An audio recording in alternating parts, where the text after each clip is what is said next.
Hello, and thank you all, whoever you may be, for hanging in.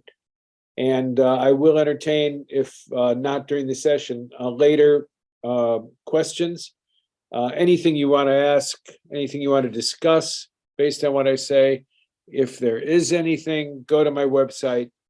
My name is Thieme, Thieme, and the website is ThiemeWorks, ThiemeWorks.com.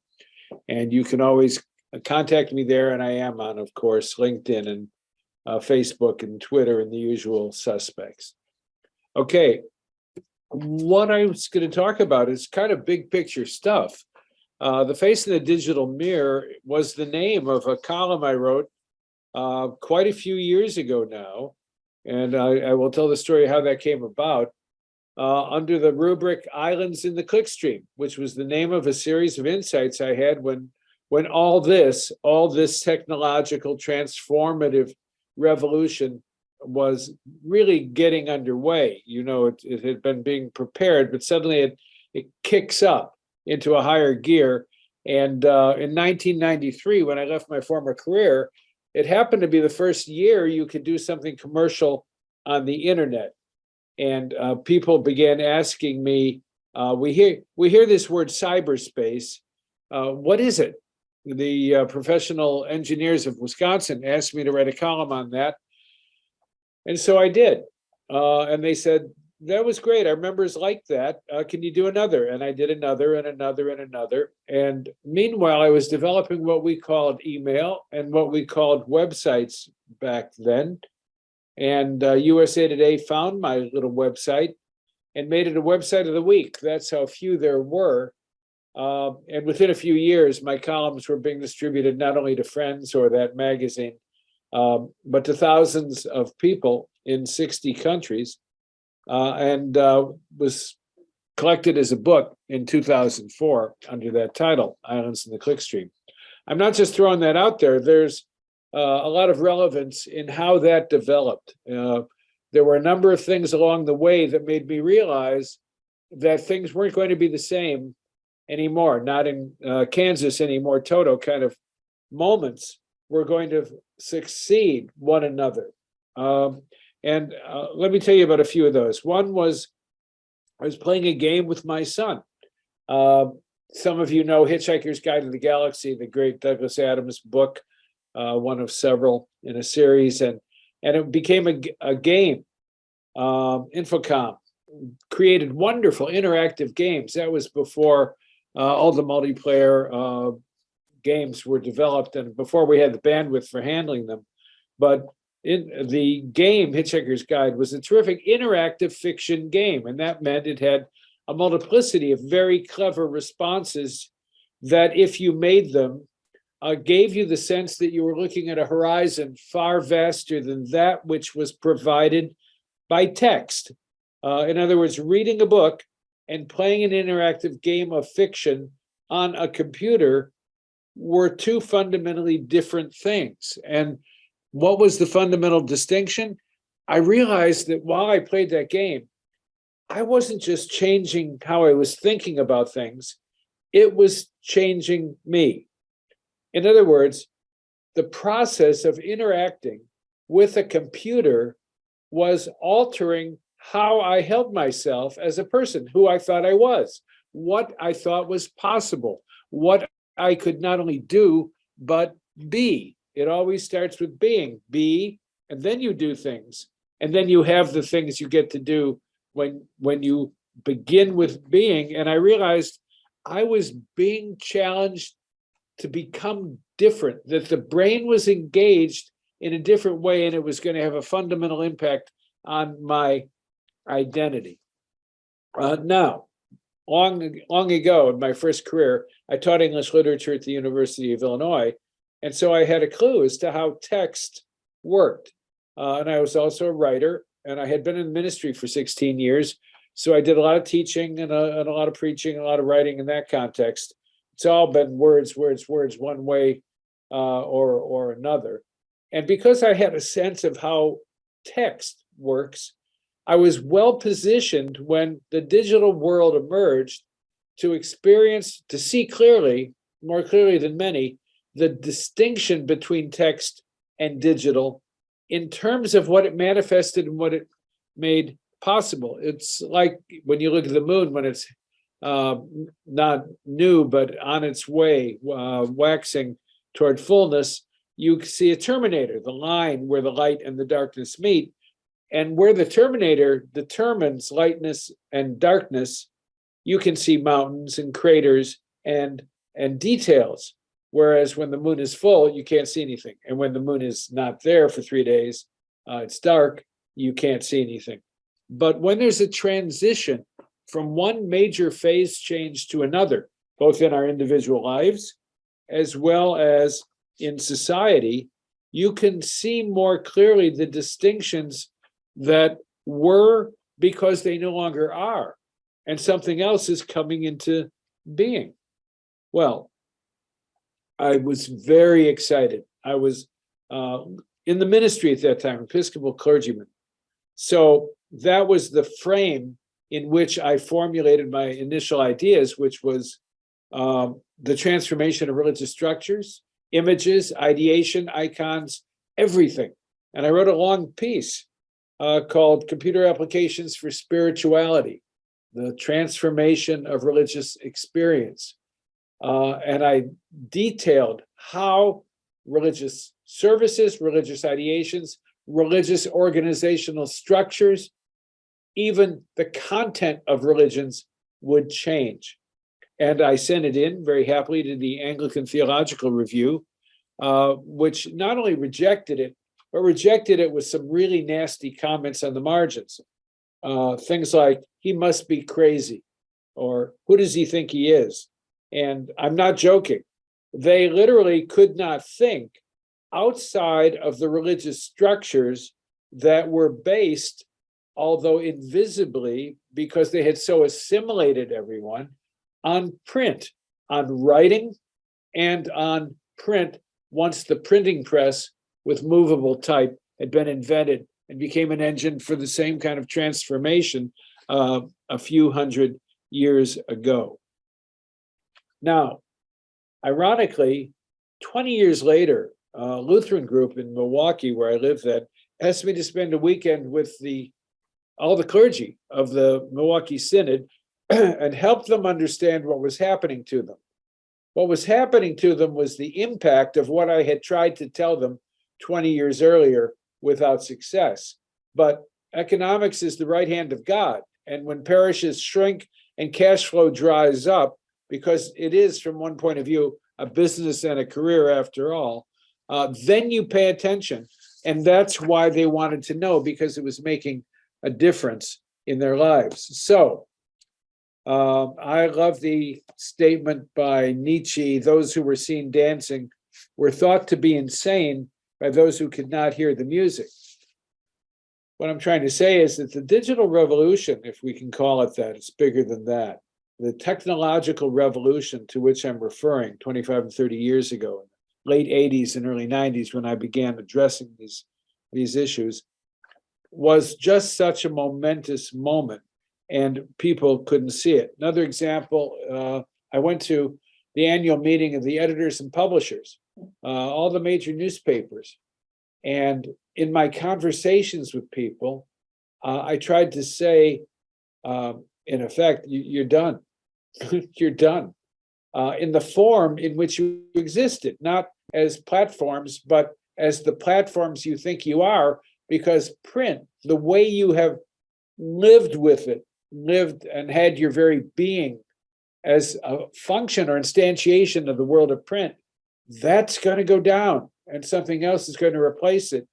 And if you want to continue to distribute information as a primary profession, you need to look at the forms it is going to take that will enable you to do that. And I got the same kind of response. People said, justifiably, they'd been assimilated by the paradigm in which they lived and worked for so many decades. And they said, we've been doing this 50 years. We know our industry, we know our business. And who are you to come along, upstart? What did you do? You were a clergyman? What? You're just working on insights that you intuitively are developing go away. But of course, you know what happened to the newspaper industry as buyout after buyout after buyout took place, as the newsrooms shrank. And you know, I don't have to describe what it's come to look like today. The point is that a major transformational engine called the digital engine, if you will, was going to change not only the form of information, but the way people would experience information as formative of their very selves. So what I want to suggest is that we are going through a period just like that now, just like that one.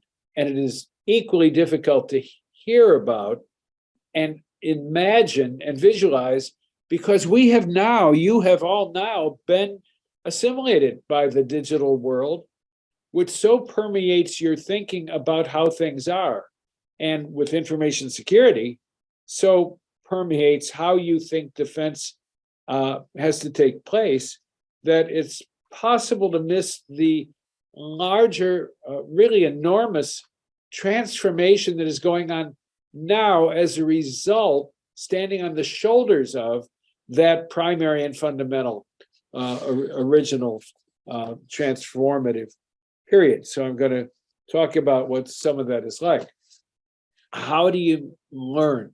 When you have been assimilated, like the Borg, into a structure or paradigm or way of being, mode of being, way of thinking, so deeply that it is the framework, the lenses through which you see the world, all we can do is be willing to engage with the forms or instantiations of new technologies, which includes more than digital, more than information, especially bio, but others to which we'll refer as we go along. Engage with them so that you give them permission to show you that which you previously could not think in the prior paradigm. I mean, this might sound new agey, but it's really not. Our paradigms determine what we can see, but also what we can think. And they determine the questions we even can ask. And then you don't have to worry, if you're one who manipulates paradigms, for the answers. You don't have to worry about the answers, because the questions that would change answers are not asked in the language of the prior paradigm. Let me give you an example of what I mean. Go back to those days in the early 90s. I wrote a version of what I just described as a formal academic article for Wired magazine. Wired was brand new then. It was, I think, the first internet magazine, if you will, the first magazine in print to address the internet revolution. And they accepted the article I wrote for them, but they said they didn't need to use all of it. They just needed 500 words out of 5,000. And you can do whatever you want with the other words. So imagine this. I'm sitting in front of a computer right now. You can probably infer that from what you're seeing on your computer. So I was sitting in front of my computer. It was an IBM, I think an AT, or an Apple II, one of those.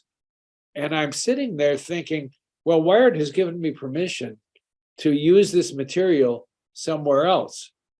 But where else could I use it? Now, here's an example of how the paradigm forms what you can think. I had done a lot of writing until that point, and the markets for what I wrote were North American. Think of the oceans we have as parenthetical, like the oceans, parentheses, bracketing what we can think. When I learned to write for publication, it had to be within North America. You didn't want to spend the money and wait 3 months to send something somewhere else, nor did you know what the markets were in other countries, unless you were incredibly specialized. And so I'm sitting in front of the computer, having written for Wired, and there's no other internet magazine. And I'm thinking, where else can I write something? And the light bulb goes on.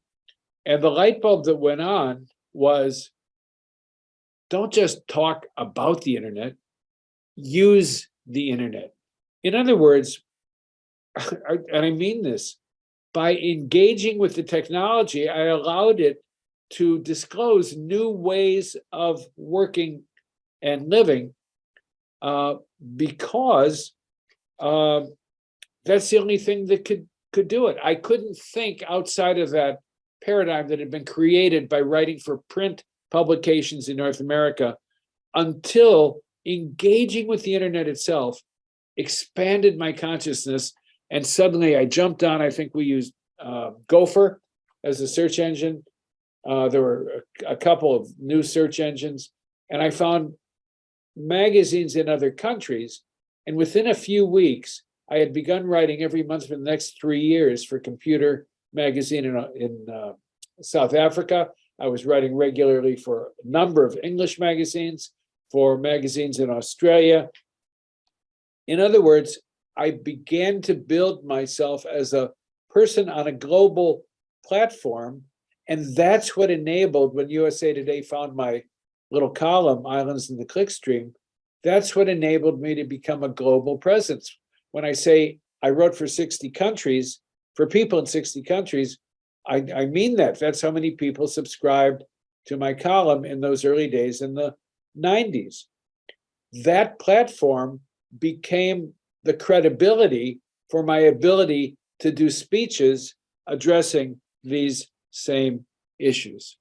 Okay, so you get the idea that you have to engage with new possibilities, and the only way to do that is to be willing to let them take you by the scruff of the neck and shake you into seeing what might be coming. And I'll talk more about that. I'm trying to articulate the fact that the shape of technology, the technologies we invent, then invent us. And they shape our internal sense of self and our very identity and sense of possibility, as well as determining the behaviors and options we perceive and act out with those behaviors. In other words, technology is the contextual engine of the content of our lives. But we have to step back from it in order to see how it is doing that, in order to have real power. You need the reins of this driving technology revolution in your own hands. And that means you have to understand that as you engage with it, you will become somewhat different, and you need support in seeing what no individual person can see all alone by themselves. I spoke at DEF CON 1996 for the first time, and this summer I spoke there for the 26th straight year, and I was delighted to be honored as an Uber contributor to DEF CON because of all of the different speeches I made. It was a different world back in 1996, 375 people at that conference, whereas before COVID, there were over 30,000 people. And you know what it has become. It has become a whole community, a whole world, kind of Burning Man-like. Well, the DEF CON for which I spoke wasn't just a conference. I felt deeply at home among hackers who were pushing the limits of the technology with which they engaged as young, mostly men in those days, young people, in order to make the machinery we had developed do things the people who invented the machinery itself never thought about the machinery doing. That's what a hacker is, right? It's someone who wants to take a look at what's given and then rearrange it, manipulate it, explore it, pound on it, move it into a form which enables it to do something else. In other words, hacking it's not criminal behavior. You know, we're beyond thinking hackers are criminals. Hacker can be criminal, but that's not what defines a hacker. It's creativity. It's innovation. It's a refusal to let the consensus reality of the herd determine exclusively. We have to let it determine us somewhat, but exclusively how we think and what we think is real. Well, this change in identity that I'm trying to kind of noodle out here and get at is true at every level. It's true for individuals like you and me, but it's also true all the way up to our geopolitical structures. And so at that first DEF CON, I met people who were not only young hackers with blue mohawks and the like, who became some of the closest friends I ever had. I met people from the agencies because some were there undercover, some were there not undercover. Those were the days when spot the Fed meant something. There was a point about 10 or 15 years ago where we said, it's not about spotting the Fed, it's about spotting the hacker, because there's nothing but Feds at DEF CON. One way or another, that's part of the transformation as the commercialization of the technology became what it is today, which is a monolithic industry that is never going to surrender itself unless it has to. So I met some people, especially from NSA, who became the closest friends one can imagine.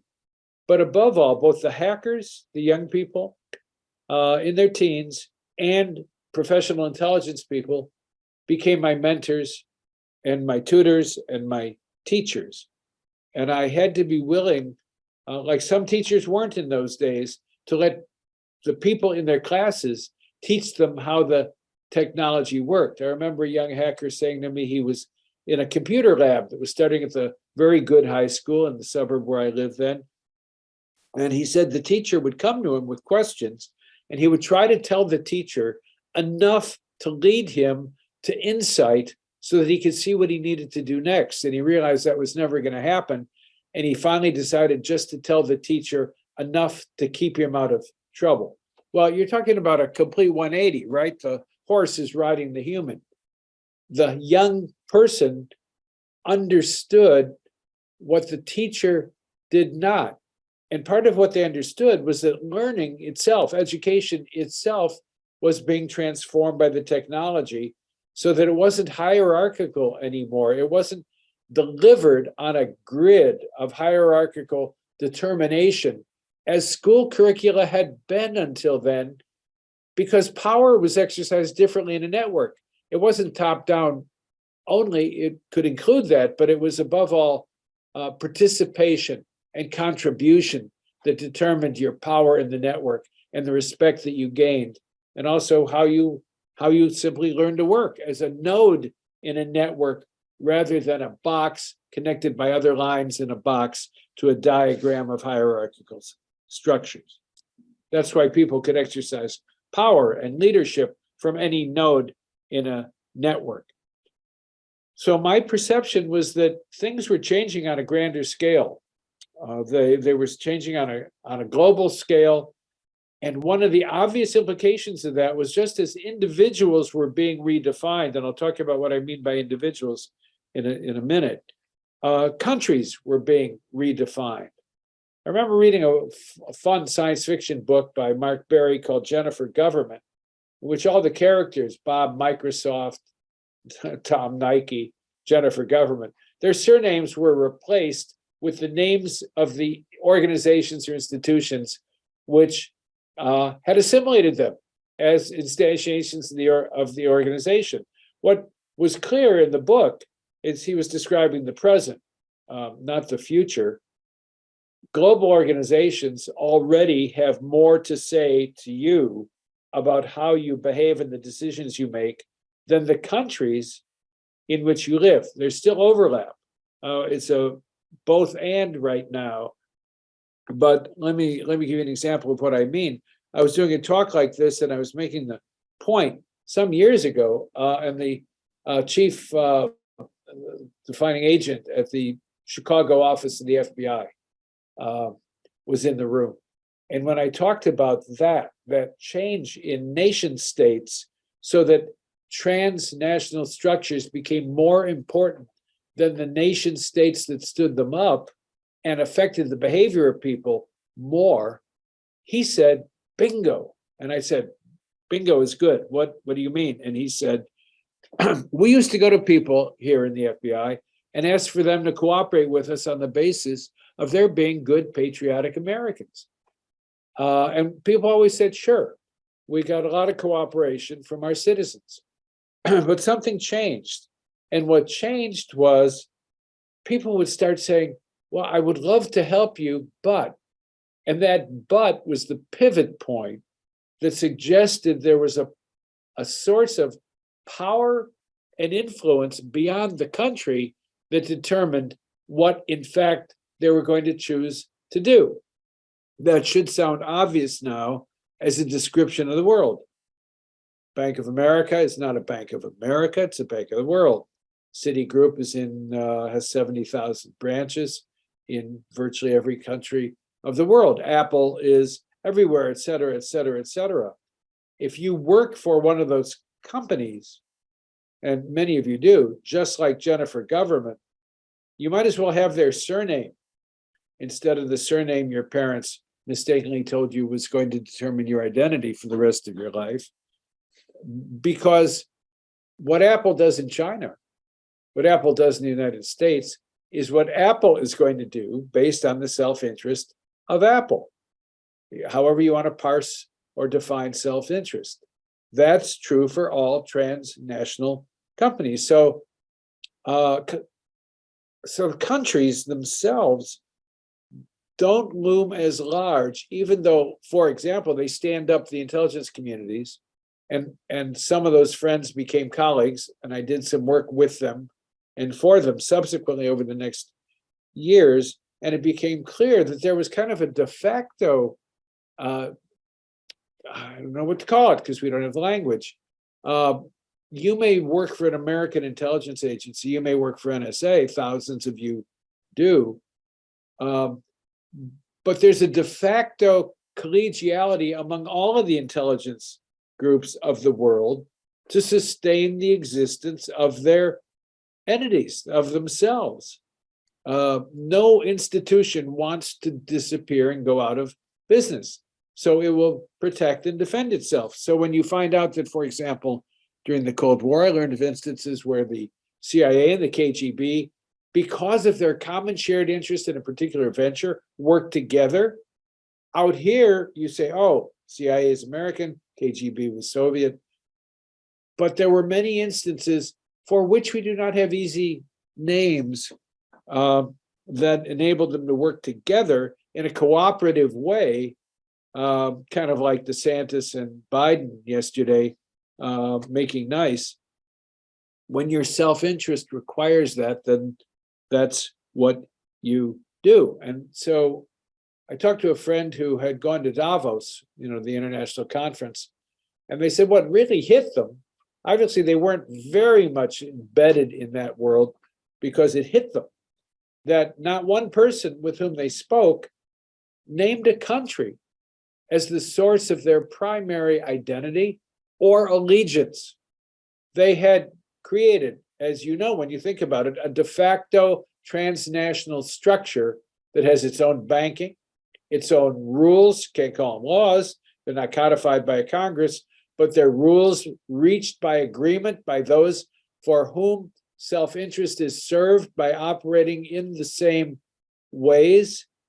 These transnational structures where people have billions of dollars that they can move at will from one structure to another, because what we call offshore accounts make that available. But I'm in Minnesota, South Dakota, right next door, has made itself a haven for, quote, offshore accounts. It's not offshore any more than Nevada is offshore. Neither of them have shores, but they're like offshores because they saw where the money was moving and decided to get a piece of that action. So that's the world that has come about. Now, I want to be clear, I'm called a futurist sometimes, but I'm not a futurist. I define as best I can the present. But if you haven't arrived at the present, I will sound like a futurist because you're living in the past. Well, in terms of what I was saying about paradigms and their evolution, transformative power, we all live in the past in most domains of understanding. Some people live in the past in all domains of understanding. But some live in the present as close to it as they can get in several interacting domains of understanding. And they have a leg up because they're as close to the present and therefore a vision of possibility for the future as one can get. Let me say a little more about that. One of the consequences of this revolution in technology has been the proliferation of domains of expertise. And now we have a situation where even the best people in any domain cannot literally keep up with all of the information in their domain. Now, if you think of keeping up as being present, as being in the present to the data, information, and discoveries of your domain of expertise, then you know that you're probably a little behind the line because you can't keep up. And that is true of every new, every old domain of expertise. Academics try hard. There's more published than anyone can read.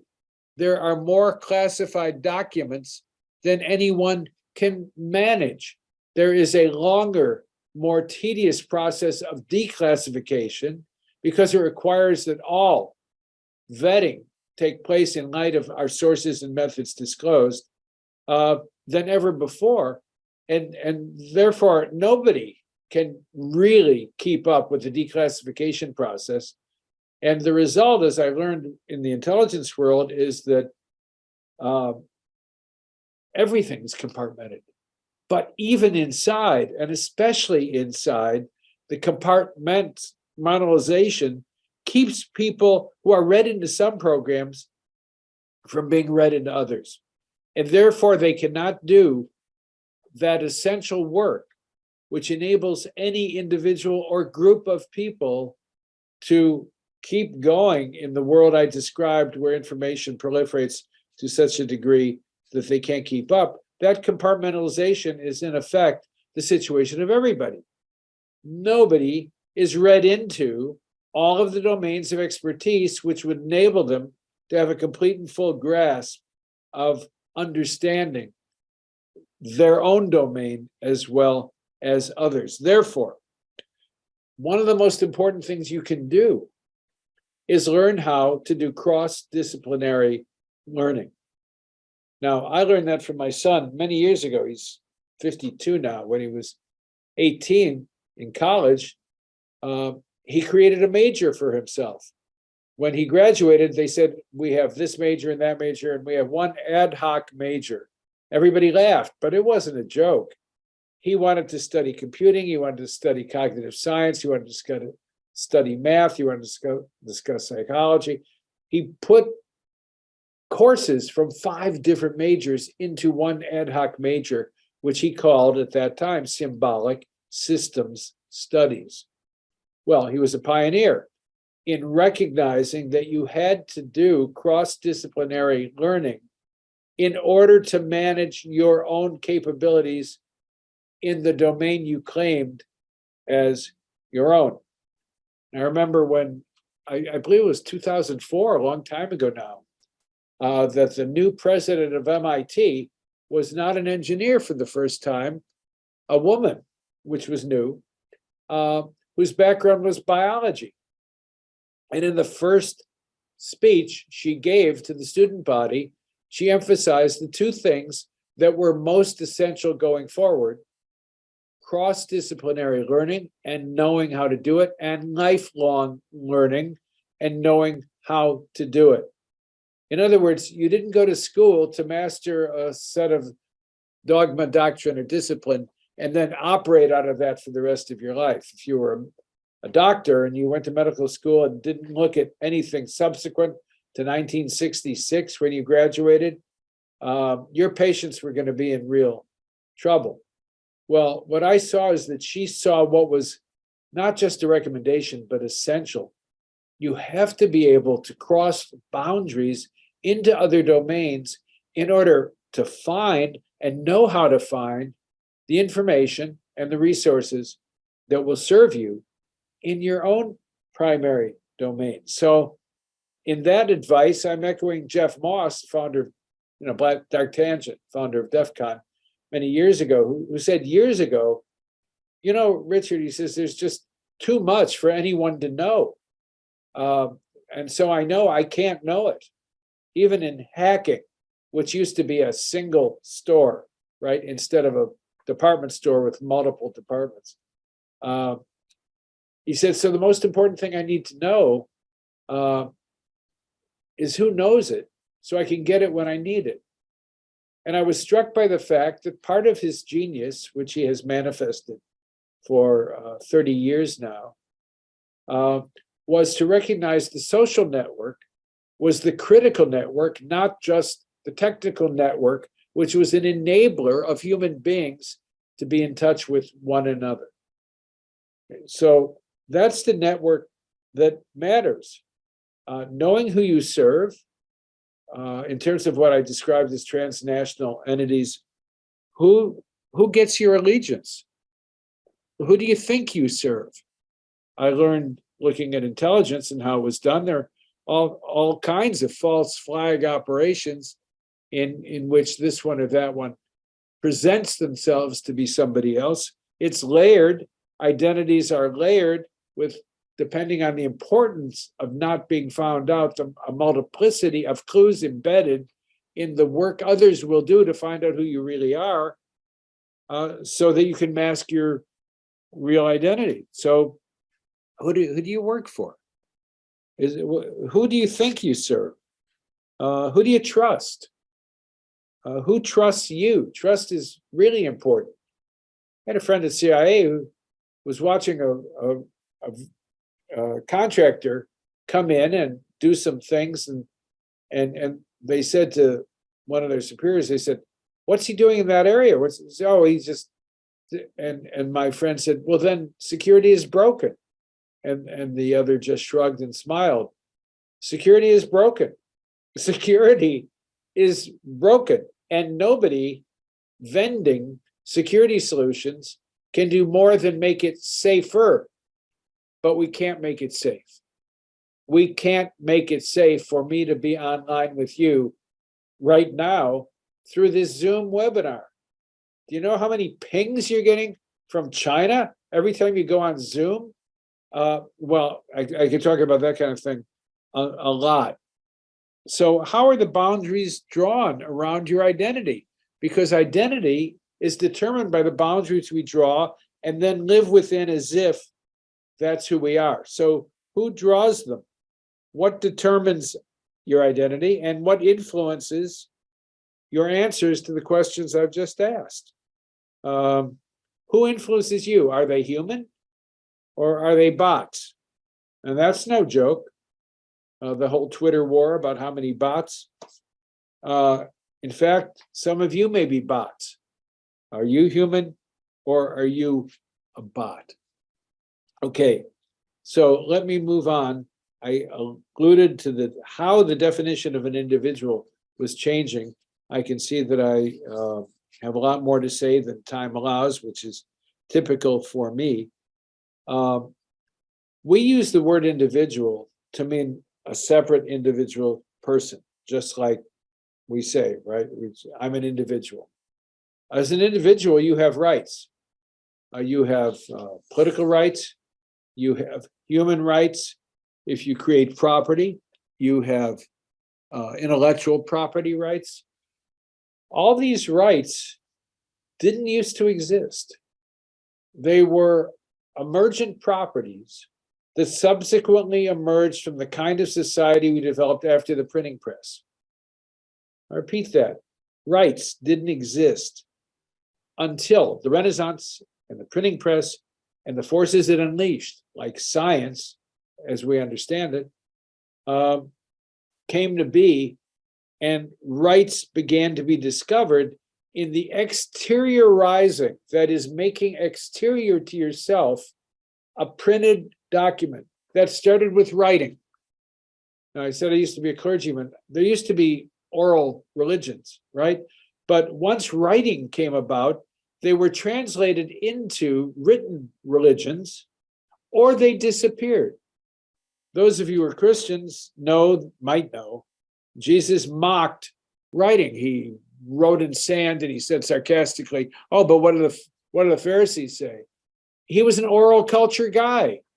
he didn't want to commit his words or teaching to writing because he belonged to a prior paradigm. But the oral culture either became a written culture or it disappeared. And others wrote down 100 years later what they thought he said. And so now you have a Bible called the New Testament, Gospels, and so on. Didn't ever exist before. Once you had writing, you had an external manifestation of your thinking. And once you had the printing press, something else happened in a major way. You could read silently books that were easily distributed to yourself. And the process of reading to yourself created an interior space that previously had not existed, literally had not existed. In the religious world, we called it self-examination prior to confession. Take a look inside yourself. That level, that kind of introspection did not exist before writing and then printing made the exteriorization of your thinking and therefore your very self a reality. So what happened to individual? Well, one of the interesting things about Shakespeare's plays is that people think they're understanding what they're hearing.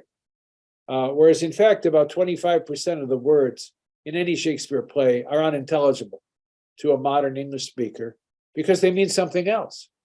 But you think you know what it means, so you listen as if you do. Well, one of those key words is the word individual. What did Shakespeare mean by individual? Well, he didn't mean a person. The word did not mean in the late 1500s, early 1600s, when he wrote, a person. Individual meant separate, distinct, set aside, unitary, but not a human being. But as you watch the evolution of language, which tells us who we are and how we think about ourselves, you see individual came to mean a person after the Renaissance, after the printing press allowed the form and structure of that kind of, quote, person, individual to come into being. And then we could have the property we created when we wrote something down had its own existence, and we had a right to own that property. When you go back to the Middle Ages, you had writing, but you had monks writing things, copying things, and there were no names of authors. There was no notion of authors in the same way. There was no claim to authorship or rights about the material that was produced. But there subsequently became rights, and there became human rights and voting rights and all of these other rights that I just can't repeat it enough, were really emergent properties, not intrinsic to who we are, but we have thought of ourselves as being individuals with rights for so long, and therefore we think of the boundary around ourselves defining our identity. And where does that lead us in this world? Privacy. Big, big, big issue today. Privacy is a function of an individual. And what I am suggesting is that the digital revolution, and now the biological revolutions and others that are supplanting it or building on it, are breaking down that very identity we thought was fixed. Individual countries, as I said, now have porous borders, information transit country to country. The CIA used to be empowered to work abroad. The FBI used to be empowered to work in the States. Now the CIA is all over the world, including the States, and the FBI is all over the world, including the States, because the nature of the work itself, under modern conditions, compelled us to change how we operate, even though in law, we have not changed the definitions. And so as the digital revolution accelerates other revolutions, these identities of organizational structures, geopolitical structures, and individuals, people, are being fundamentally altered. And a corporate identity, for example, is emerging, as you know, if you have children, for example. The kids don't say to each other, I'm going on the internet the way I used to 30 years ago. They're always on the internet. The internet is always on in them. It has made them nodes in a network, and it's unthinkable for a lot of young people today to exist individually, separate from the network that has taught them how to be a node. In the same way, in education, I talked about hierarchical structures delivering the curriculum in a top-down sort of way.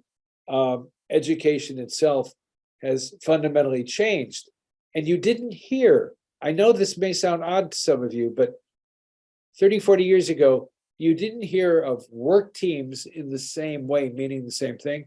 And you didn't hear of cooperative learning in schools. When I was a kid, we were told to do our own work. Do your individual work. And I tried to make the case for borrowing from the person next to me or during a test, and I was chastised for it. In my day, not doing your work individually was called cheating. But the technology changed how we had to learn in cooperative work and thought structures, so that one of the major assets someone has is an ability to work flexibly with other people and lead from a node in that network in a powerful way, which is profoundly different. Well, people had to learn how to do that, and we had to invent the names of all these things that have emerged in order to get a handle on them. Naming something is how we attach a handle to it. That's why hackers say, what's your handle? They mean, what is that with which I can pick you up, right? So you understand. So where are you going to go to look at where the future is emerging? Let me give you an example. I was near a museum shop in Milwaukee. This is some time ago, but this still applies. And I saw a sign of what they were selling. Let me read to you what they were selling at that time. Off-world gear, weapons for the mind, cyber pets, idea generators, cosmic debris, alien life forms, as the government now exists, likely have been visiting us for some time, space armor, space junk, and thought reactors. In other words, look at what the society filters into the hands and minds of children as playthings in order to see where they want to go. When Seymour Papert invented Mindstorms, which was using a CPU attached to robots, that's all you needed to leap ahead and say robots. The world in the future is going to be full of all kinds of robots. One of the ways it was manifested as a clue was by putting robotic toys in the hands of children who could learn to manipulate them and, above all, be comfortable with them. So looking at what kids do is important. I mean, when Sony invented the PlayStation, they had engineers looking through windows at kids using them. And the engineers were abashed because the kids were inventing things they could do with them that were totally other than what the engineers had intended in the PlayStation. They were hacking. They saw possibilities. So playfulness, really, if you have been so assimilated by what you think is the IT world or the information security world that you can't think outside the way you have learned to think, well, you can see how to finish that sentence for yourself. Because you're not able to provide the kind of real robustness, flexibility, and power that vendors of security solutions want to provide. So privacy's gone. Privacy's gone. We sold it when we said, yes, we're on Facebook. Yes, we're on Twitter. You know that. You know we gave away all the relevant data that is now cross-referenced by AIs to such a degree that all of us are known by others much more deeply and better than we know ourselves.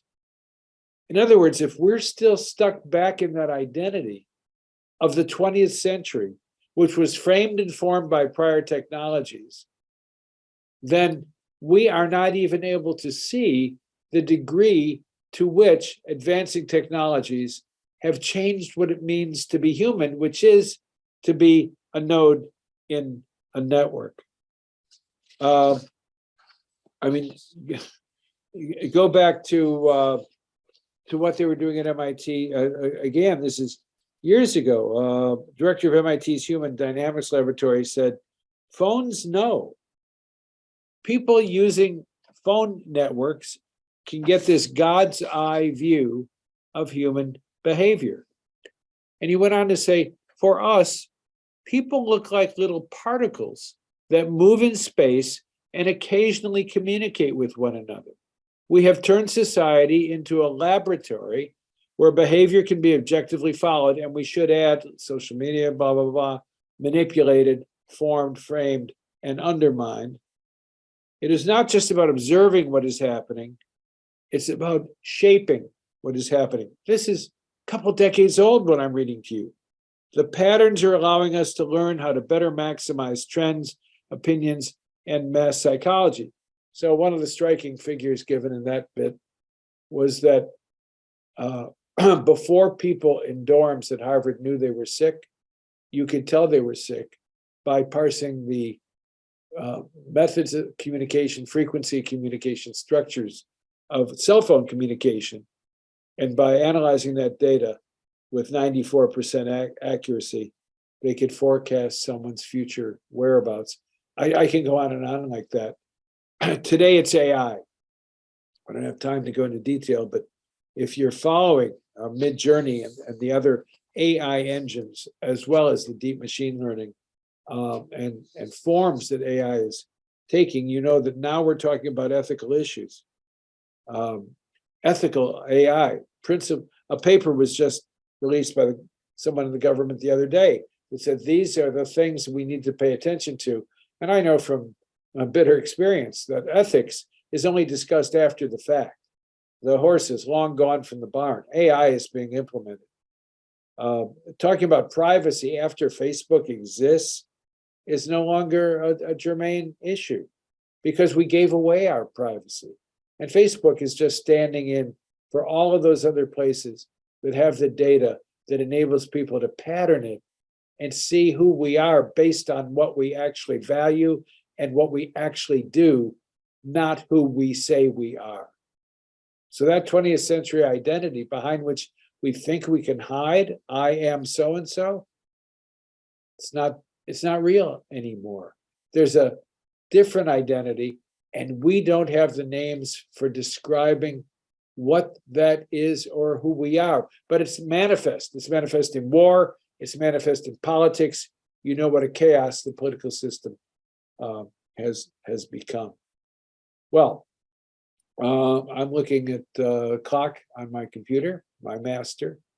It's about 5 to 4 my time, 5 to 5 your time. I see there is some stuff in chat. I don't know if there are any questions here that people wanted to ask or that I should address at this point. I will tell you, if you want to know what I learned in all that work with the intelligence community, I'm going to hold this up. It's called Mobius, a memoir. A colleague at the NSA said to me, you know, Richard, you can't ever discuss what we talk about unless you write fiction. Fiction is the only way you can tell the truth. And a number of personal situations came together so that I finally decided just a couple years ago to write this true fictional account of an intelligence professional and where his career trajectory led him. I just finished the second. I didn't even know it was going to be a trilogy, but it is. And the second one, called The Mobius Vector, is at the printer now and will be out soon. And I'm writing the third, Mobius Out of Time. If you want to see what others said, so I don't waste time telling you how good I think I did with this book, go to the Amazon book and you'll see a whole bunch of genuine reviews. Nobody made to write the review, nobody paid to write the review.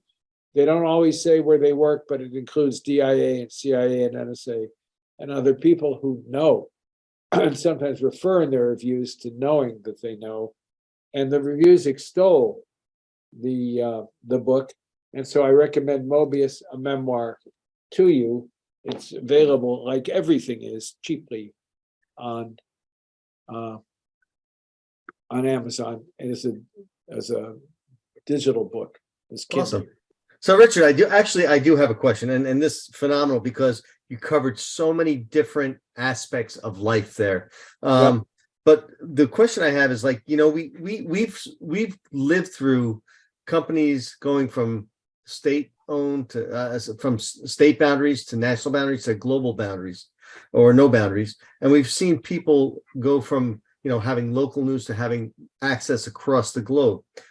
We've seen that reversal of companies being larger than governments, not governments being larger than companies. But we have a whole generation that's growing up with the sense that governments are minor. So do you find that, I guess my question is, are you seeing that nation and government boundaries are obsolete, or do they have a place? And how do you think this new generation's going to treat them, because they are considered now second stage to the great question, and I wish I had a certain answer to that, and I don't think it's obsolete is the right word, because it's both and.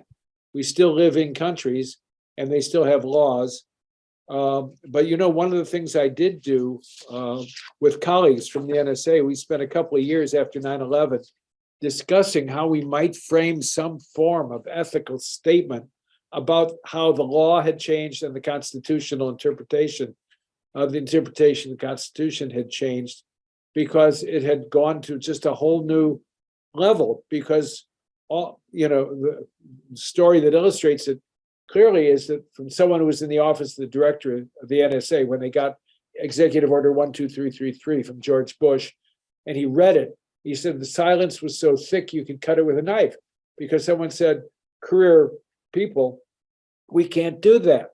We've never been able to do that. It's illegal. And the answer was, this is the order from the White House. When we get an order from the White House, we salute. The point is, the paradigm had already changed, and the necessity of doing the things they said they had to do, which included gathering up, as you know now, at that time, no one knew it. As you know now, information on Americans, call it metadata if you like.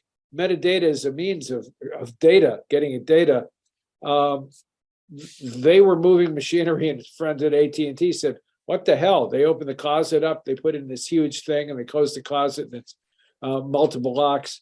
It didn't take a genius to figure out what was happening. Email, electronic communications of every kind were being intercepted. And as you know, also, we're not the only ones doing that. So there is a country, and the country is trying to, to do serious information operations, both offensively and defensively. And at the same time, it interpenetrates with non-state actors and entities who are one of the biggest sources of threat, as well as countries, Russia, for example, using non-state actors as a smokescreen or a false flag for their own operations. Attribution is one of the toughest things for a lot of people today. We don't know who's doing it. We don't know who they are. So I think attribution is tough because, like you said, nation states are hiring non-nation state groups. I think it's more of commoditization of that field rather than false flag. But I think you're right. Yeah. So listen, I really appreciate your time, and I did put in my background that AT&T room there. So if anyone has any idea about what that meant, look it up. Room, what is it? 641A. Anyway, Richard, I really appreciate your insights. Phenomenal. I hope to have you again in the future, and thank you so much. Pleasure, sheer pleasure. If anybody has other questions you want to ask, reach me through the website. I'm easy, always answer. Okay, thank you so much.